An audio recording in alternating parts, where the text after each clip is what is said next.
Hello, tasty and healthy ആയിട്ടുള്ള ഒരു drink prepare ചെയ്താലോ? നമ്മുടെ തൊടിയിലേക്കുള്ള ചെമ്പരത്തിപ്പൂ ഉപയോഗിച്ചിട്ടാണ് കേട്ടോ ഞാൻ ചെയ്തിട്ടുള്ളത്. ഞാൻ ഇടയ്ക്കിടയ്ക്ക് ചെയ്യാറുണ്ടെങ്കിലും ഇന്ന് ഞാനൊരു കൂൾ ഡ്രിങ്കിൻ്റെ രൂപത്തിലാണ് കേട്ടോ ചെയ്തിട്ടുള്ളത്.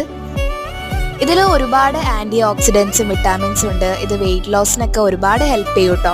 അപ്പോൾ ഇതിനായിട്ട് ഒരു ഗ്ലാസ് വെള്ളത്തിലേക്ക് ഒരു ചെറിയ കഷ്ണം ഇഞ്ചി ചതച്ചത് ചേർത്തിട്ട് ബോയിൽ ചെയ്തെടുക്കുക. പിന്നെ ഞാനൊരു 1/2 ടേബിൾ സ്പൂൺ പഞ്ചസാര ചേർത്ത് കൊടുത്തിട്ടുണ്ട് കേട്ടോ. പഞ്ചസാര ചേർക്കാതിരിക്കുന്നതായിരിക്കും കുറച്ചും കൂടി ഹെൽത്തി ഓപ്ഷൻ. വെള്ളം തിളച്ച് തുടങ്ങുമ്പോൾ 2 പൂവിൻ്റെ പെറ്റൽസ് ഞാൻ അതിലേക്ക് ചേർത്ത് കൊടുക്കുന്നുണ്ട് കേട്ടോ.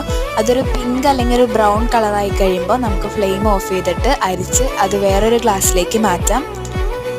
ചൂടാറിയതിന് ശേഷം നിങ്ങളുടെ തണുപ്പിനനുസരിച്ച് ഇതിലേക്ക് ഐസ് ക്യൂബ്സ് ചേർത്ത് കൊടുക്കാവുന്നതാണ് കേട്ടോ. ഞാനിതിലേക്ക് നന്നാറി സിറപ്പ് കൂടി ചേർത്ത് കൊടുത്തു. അത് ഓപ്ഷണലാണ്. പിന്നെ ഈ കളറിൻ്റെ മാജിക്ക് മറ്റൊന്നല്ല, ലെമൺ ആണ് കേട്ടോ. ഞാൻ 1/2 ലെമൺ പിഴിഞ്ഞ് വെച്ചിട്ടുണ്ട് കേട്ടോ. സബ്സ്ക്രൈബ്.